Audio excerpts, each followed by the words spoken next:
سچ مچ ہونے والی، وہ سچ مچ ہونے والی کیا ہے؟ اور تم کو کیا معلوم ہے کہ وہ سچ مچ ہونے والی کیا ہے؟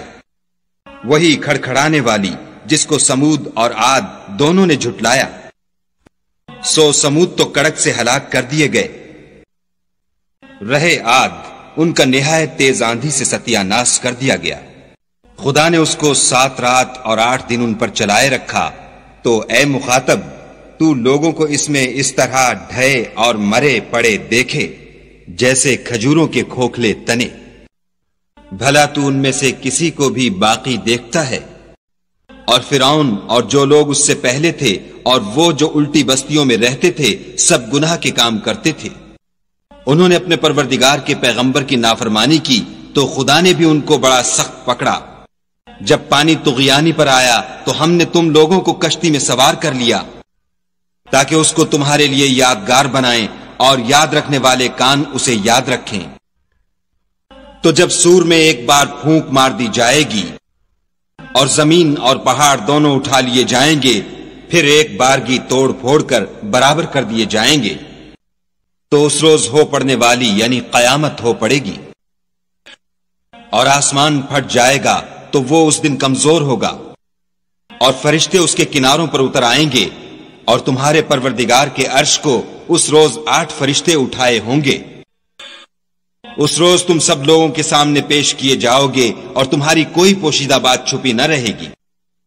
تو جس کا اعمال نامہ اس کے داہنے ہاتھ میں دیا جائے گا وہ دوسروں سے کہے گا کہ لیجئے میرا نامہ اعمال پڑھیے۔ مجھے یقین تھا کہ مجھ کو میرا حساب کتاب ضرور ملے گا، پس وہ شخص من مانے عیش میں ہوگا، یعنی اونچے اونچے محلوں کے باغ میں جن کے میوے جھکے ہوئے ہوں گے۔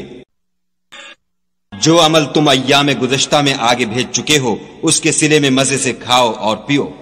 اور جس کا نامہ اعمال اس کے بائیں ہاتھ میں دیا جائے گا وہ کہے گا اے کاش مجھ کو میرا اعمال نامہ نہ دیا جاتا، اے کاش موت ابد الآباد کے لیے میرا کام تمام کر چکی ہوتی، آج میرا مال میرے کچھ بھی کام نہ آیا، ہائے میری سلطنت خاک میں مل گئی۔ حکم ہوگا کہ اسے پکڑ لو اور طوق پہنا دو، پھر دوزخ کی آگ میں جھونک دو، پھر زنجیر سے جس کی ناپ 70 گز ہے جکڑ دو۔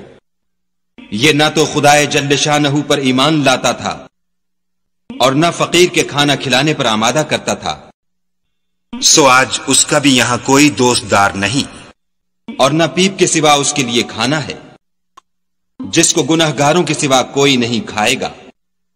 تو ہم کو ان چیزوں کی قسم جو تم کو نظر آتی ہیں اور ان کی جو نظر نہیں آتی، کہ یہ قرآن فرشتہ عالی مقام کی زبان کا پیغام ہے، اور یہ کسی شاعر کا کلام نہیں مگر تم لوگ بہت ہی کم ایمان لاتے ہو، اور نہ کسی کاہن کے مزخرفات ہیں لیکن تم لوگ بہت ہی کم فکر کرتے ہو۔ یہ تو پروردگار عالم کا اتارا ہوا ہے۔ اگر یہ پیغمبر ہماری نسبت کوئی بات جھوٹ بنا لاتے تو ہم ان کا داہنا ہاتھ پکڑ لیتے، پھر ان کی رگے گردن کاٹ ڈالتے، پھر تم میں سے کوئی ہمیں اس سے روکنے والا نہ ہوتا۔ اور یہ کتاب تو پرہیزگاروں کے لیے نصیحت ہے، اور ہم جانتے ہیں کہ تم میں سے بعض اس کو جھٹلانے والے ہیں، نیز یہ کافروں کے لیے موجب حسرت ہے، اور کچھ شک نہیں کہ یہ برحق قابل یقین ہے۔ سو تم اپنے پروردگار عز و جل کے نام کی تنزیہ کرتے رہو۔